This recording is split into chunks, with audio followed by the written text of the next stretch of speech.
Office থেকে বেরিয়ে একটা পানের দোকান থেকে দুটো পান কিনে একসঙ্গে মুখে পুরে চিবুতে চিবুতে রাজভবনের পাশ দিয়ে বাতিল হয়ে যাওয়া বিধানসভার কোনো বিষণ্ণ এমএলএর মতো অবসন্ন পায়ে অপূর্ব এসে ময়দানে নামল। লালচে রুক্ষ ঘাসের উপর এখন শেষ বেলার রোদ, গাছের ছায়া লম্বা হয়ে পড়ছে। সারাদিনের আগুন বৃষ্টির পর এখন ঠান্ডা হাওয়ায় ঢেউ পাঠিয়েছে দক্ষিণের সমুদ্র। শুকনো কুটোর সঙ্গে উড়ে আসছে হলদে ফুলের পাপড়ি। আশেপাশে মানুষ, চিনেবাদাম, মুড়ির ঠোঙা, আইসক্রিম। পড়ন্ত রোদটাকে আড়াল দিয়ে বনেদি একটা পাথরের মূর্তির পেছনে পিঠ এলিয়ে বেশ আরাম করে বসলো অপূর্ব। বাড়ি ফেরবার কোনো তাড়া নেই, আদৌ না। উত্তর পূর্ব কলকাতার যেখানে আদ্যিকালের জলাগুলি বুঝিয়ে হালে নতুন সব উপনগর তৈরি হচ্ছে, সেইখানেই তার আস্তানা। দিনের বেলা বেশ লাগে দেখতে, চকচকে সব বাড়ি, ছড়ানো সবুজ গাছপালার উঁকি ঝুঁকি, পাখিদের যাওয়া আসা। কিন্তু বেলা ডুবতে না ডুবতেই বিভীষিকা। কয়েক কোটি মশা তখন অবাধে রাজত্ব করতে থাকে। দাঁড়ানো যায় না, বসা যায় না, পড়া যায় না। শুধু দু হাতে নিজের সর্বাঙ্গ থাবড়ানো ছাড়া আর কিছু করবার থাকে না তখন। মশারির মধ্যে অবশ্য ঢুকে পড়া যায়, কিন্তু বাহিরে যখন কেবল একটি মনোরম সন্ধ্যা, হাওয়ায় যখন কারো টবের বেলফুল কিংবা কারোর বাগানের হেনা গন্ধ ছড়িয়েছে, তখন খোলা আকাশ আর নতুন তারার নিচে বসে গল্প করবার সময়। তখন মশারির জীবন্ত সমাধি কি কল্পনাও করা চলে? তার চাইতে একটু দেরি করে ফেরা ভালো, 8:30, 9টা, 9:30। তখন মশারা খেয়ে দে কিঞ্চিৎ তৃপ্ত, হুলের ধার কিছুটা ভোঁতা, এবং তখন রাতের খাবার গিলে মশারিতে ঢুকবার পরম লগ্ন। অতএব অপূর্ব এখন অনেকক্ষণ পর্যন্ত গড়ের মাঠে অপেক্ষা করতে পারে। 2 আনার বাদাম কিনে চিবোতে পারে, 1 ভাঁড় চা খেতে পারে, একটা আইসক্রিম। না, আইসক্রিম নয়, বাঁদিকের একটা দাঁতে কনকনানি উঠেছে। 1 ভাঁড় চা খেয়ে একটু কোল আঁধার ঘনিয়ে এলে ঘাসের উপর লম্বা হয়ে শুয়েও পড়তে পারে আর ভাবতে পারে। সেই ভাবনাটা বাসে যেতে যেতে ভাবা যায় না, কারণ পাতিপুকুর অঞ্চলের নিয়তির মতো রাস্তা যে কোনো মানুষকে পরম নির্ভাবনায় পৌঁছে দেয়। সে ভাবনা বাসায় বসে চলে না, কারণ রেশন, বাজার, মায়ের অসুখ, ভাই দুটোর স্কুল কলেজের খরচ, সেখানে সবটুকু জুড়ে আছে। অফিসে এসে অনেকের সুখ দুঃখের কথা শুনতে হয়, সকলের দাবি দাওয়া নিয়ে আলোচনা করতে হয়। সেখানেও নিজের জন্যে ভাববার মতো ফাঁকা মেলে না। অথচ অপূর্বর ভাবনাটা খুব ছোট। শান্তার ভাবনা সেই আগে যখন শ্যামপুকুর স্ট্রিটে থাকতো, সেখানকার 3টে বাড়ির পরের মেয়েটি। ছোট চেহারার শ্যামবর্ণ মেয়ে, মুখের দিকে চাইলেই বড় বড় কালো চোখ দুটো প্রথমে নজরে আসে।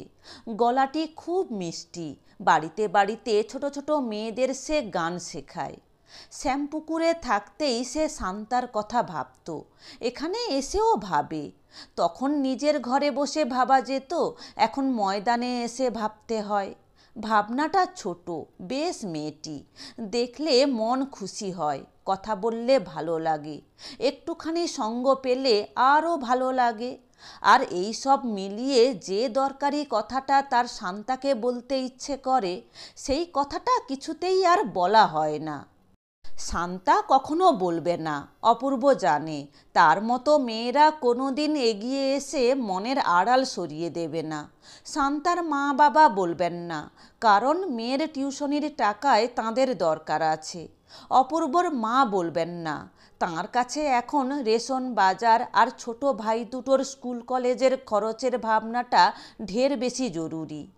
অগত্যা রোজকার মতো শান্তার কথা ভাবতে লাগলো অপূর্ব, একাই ভাবতে লাগলো। সেই জরুরি কথাটা শান্তাকে বলতে পারলে বেশ হয়। অপূর্ব জানে শান্তা খুশি হবে।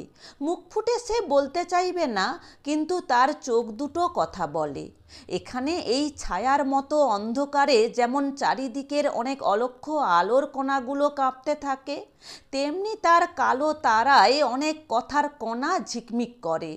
যেমন করে এই সন্ধ্যার হাওয়ায় গাছের পাতাগুলো কথা বলে, তেমনি করে তারও চোখের পাতায় কথাটা শিউরে ওঠে।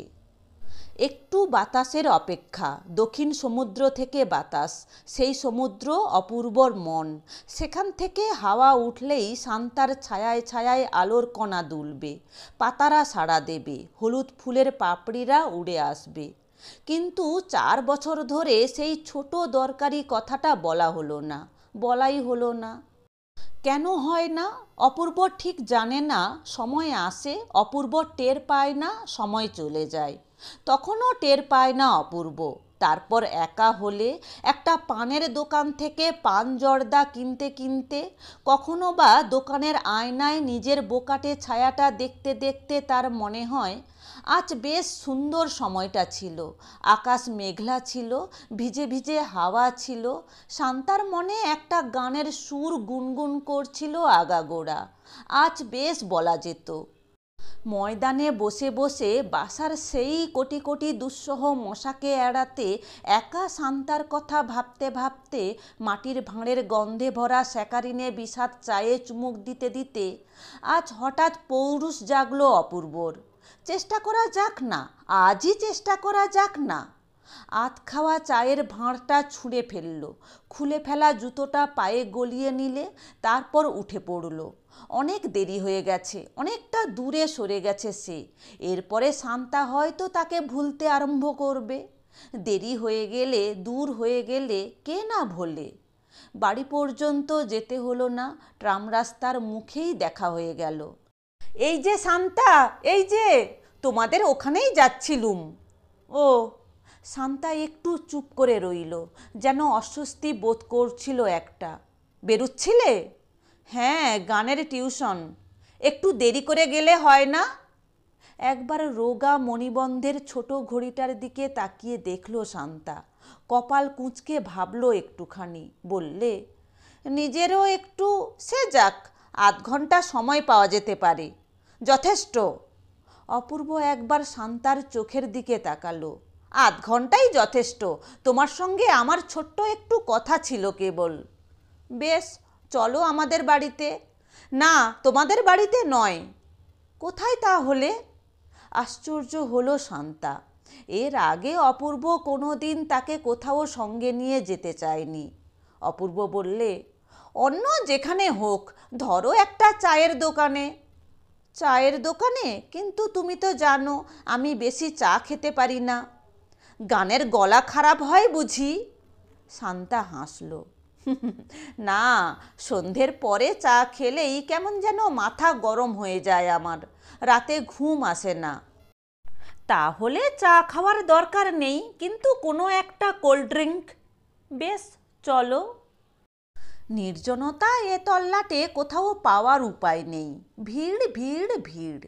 এখানে দক্ষিণ সমুদ্রের হাওয়ায় শালপাতা আর ছেঁড়া কাগজ ওড়ে। এখানে অন্ধকারের টুকরো মুখ থুবড়ে থাকে কোনো গলির ভেতরে অ্যামোনিয়ার ঝাঁঝালো গন্ধে ভরা এগাতটা নোংরা দেওয়ালের পাশে। এখানে পথের ধারের শীর্ণ গাছ রিকেটি বাচ্চার মতো অস্থিসার আঙুল মেলে আকাশ হাতড়ায়। অনেক খুঁজে পেতে এক জায়গায় খালি কেবিন পাওয়া গেল একটা। 2 গ্লাস শরবত। Orange, pineapple, mango? অরেঞ্জই আনো, শান্তাই জানিয়ে দিলে। বাহিরে ফুটবল, রাজনীতি, সিনেমার তর্ক, পথে বাস, ট্রাম, মানুষের হুড়োহুড়ি। কেবিনের ভেতরে শব্দ করে করে ছোট পাখা ঘুরছে, তার হাওয়াটা গরম। দক্ষিণ সাগর এখানে নেই। শরবত না আসা পর্যন্ত দুজনে চুপচাপ, যেন তারই জন্যে অপেক্ষা করছে তারা। বেয়ারা গ্লাস রেখে গেল। স্ট্র দিয়ে একটা বরফের টুকরোকে নাড়াচাড়া করতে করতে শান্তা বললে, কেমন আছো? চলে যাচ্ছে একরকম। নতুন বাসায় বেশ ভালোই লাগছে, তাই না? চারদিক খোলা মেলা, মন্দ কি? বেঁচেছ বলো? শান্তা আলতোভাবে ঠোঁটে স্ট্রটা ঠেকালো। যা ঘিঞ্জি এসব জায়গায়, আর কি লোক বেড়েছে। কিন্তু ভীষণ মশা ওখানে সন্ধ্যের পর, খুব খুব। স্প্রে করা যায় না? অ্যাটম বোমা মারলেও কিছু হবে না। শান্তা হাসলো, অপূর্ব হাসলো, আর অপূর্ব বুঝলো মশার কথাটা সিরিয়াসলি নিচ্ছে না শান্তা। ও তল্লাটে যারা থাকে না তারা কেউই নেয় না, মশা তাদের কাছে কোনো সমস্যাই নয়।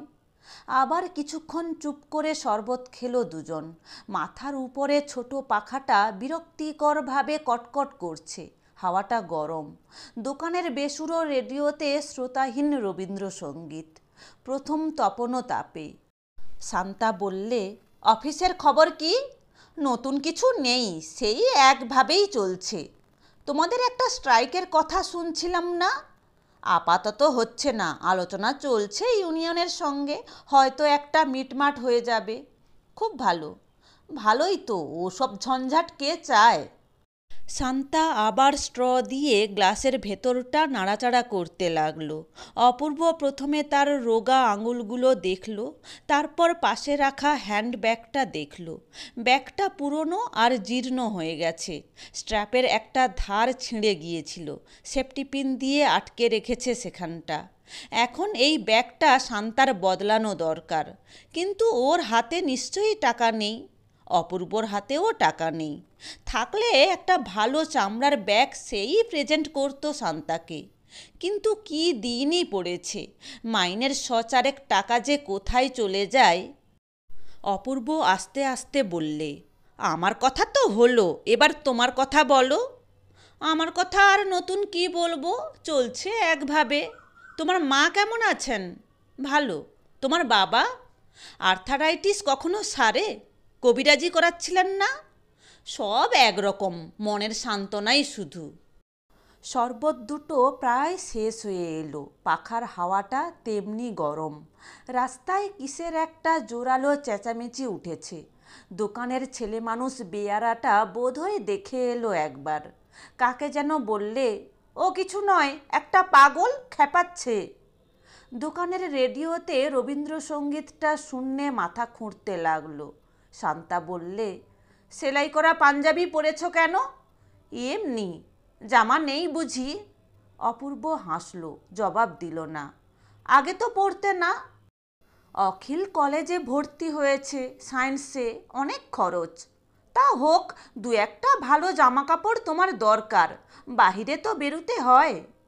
সমবেদনায় স্নিগ্ধ আর সিক্ত হয়ে উঠল শান্তার স্বর। জামাকাপড় তোমারও দরকার, অপূর্ব বলতে চাইল।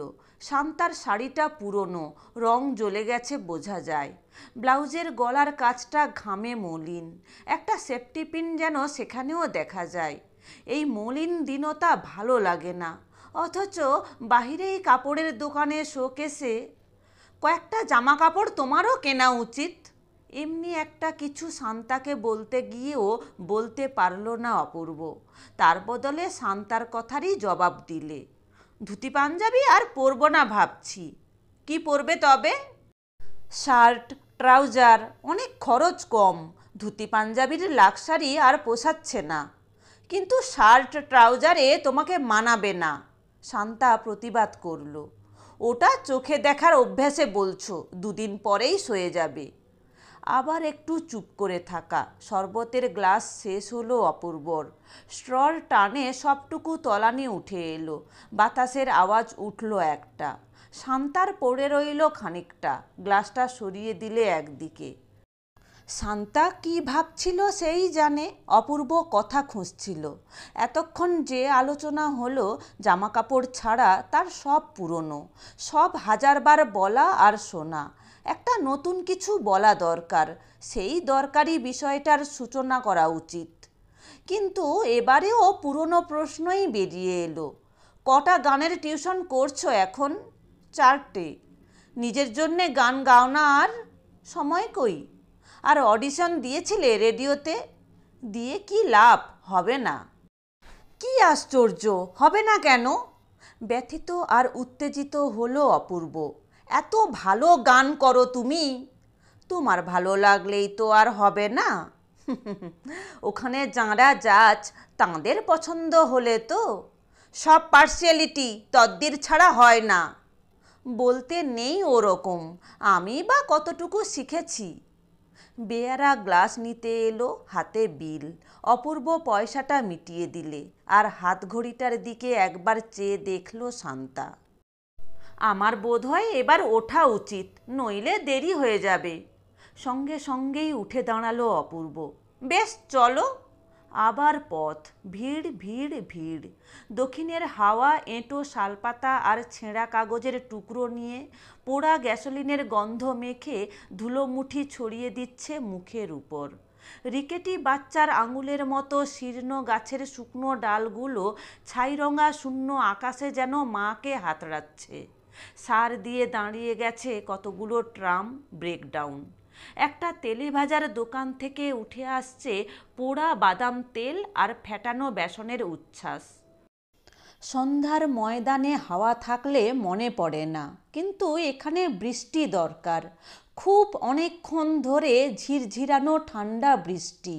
ন্যাড়া গাছগুলোতে কটা সবুজ পল্লব ধরানো বৃষ্টি। ছাই রঙের আকাশে মেঘ নেই, কটা ঘষা তামার পয়সার মতো মিটমিটে তারা। কয়েক পা একসঙ্গে হেঁটে মধ্যে মধ্যে মানুষের ভিড়ে শান্তার পাশ থেকে সরে গিয়ে অপূর্ব জিজ্ঞেস করল, কোথায় টিউশন? কত দূরে যেতে হবে? কাছেই, মোহনবাগান রো। চলো এগিয়ে দিই।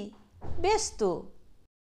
কিন্তু এগিয়ে দেওয়া পর্যন্তই। শান্তা কি ভাবছিল সেই জানে, আর অপূর্ব কথা খুঁজছিল, সেই দরকারি আলোচনার ভূমিকা। কিছুতেই সেটাকে যেন খুঁজে পাওয়া যাচ্ছে না। কি বিশ্রী গরম পড়েছে কলকাতায়। শান্তা বললে, হ্যাঁ খুব। একদম বৃষ্টি নেই, অথচ ওয়েদার ফোরকাস্ট রোজ বলছে বিকেলে ঝড় বৃষ্টির সম্ভাবনা। ওরা ওই রকমই বলে। বোগাস। তোমাদের ওদিকটা ঠান্ডা না? একটু, কিন্তু বেলা পড়লেই ভীষণ মশা। ও, তোমার সেই মশা। মনে মনে ক্ষুণ্ণ হলো অপূর্ব। ও অঞ্চলে যাদের থাকার অভ্যেস নেই তারা কেউ মশার কথা সিরিয়াসলি নেয় না, কেউ বা বুঝতেই পারে না। বেলফুলের মালা বিক্রি করছিল একজন শালপাতায় রেখে। গলির ভেতরে হাওয়াটা একটু মধুর হলো, একটু কোমল হলো তার গন্ধে। শান্তা তাকালো অপূর্বর দিকে। অনেক আলোর কণা লুকোনো তার গভীর চোখের ছায়া দেখল অপূর্ব। কি একটা দরকারি কথা আছে বলছিলে না? বেলফুলওয়ালা দূরে সরে গিয়েছিল। কাদের উনুনে যেন দেরিতে আগুন দিয়েছে। ঘুঁটে আর কয়লার খানিকটা ধোঁয়া হাওয়ায় পাক খেতে খেতে এসে পড়ল ওদের মুখের উপর। একটু দ্বিধা করে অপূর্ব বললে, আজ থাক। আঙুল বাড়িয়ে সামনের একটা লাল বাড়ি দেখালো শান্তা। ওখানে আমি গান শেখাই। আমি আসি তাহলে। আচ্ছা।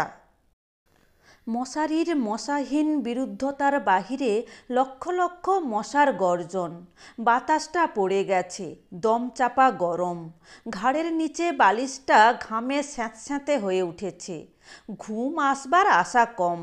কান পেতে মশার গুঞ্জন থেকে যেন কিছু অর্থবোধ করতে চাইল অপূর্ব। দক্ষিণ সমুদ্রের সব হাওয়া, টবের বেলফুল আর কাদের বাগানের হেনার গন্ধ সব চাপা দিয়ে তারা ঘামে ভেজা ব্লাউজ, সেলাই করা পাঞ্জাবি আর অনেক অনেক ভিড়ের ক্লান্তির খবর পৌঁছে দিচ্ছে তাকে। সেই দরকারি কথাটা হয়তো কোনো দিনই বলা হবে না অপূর্বর।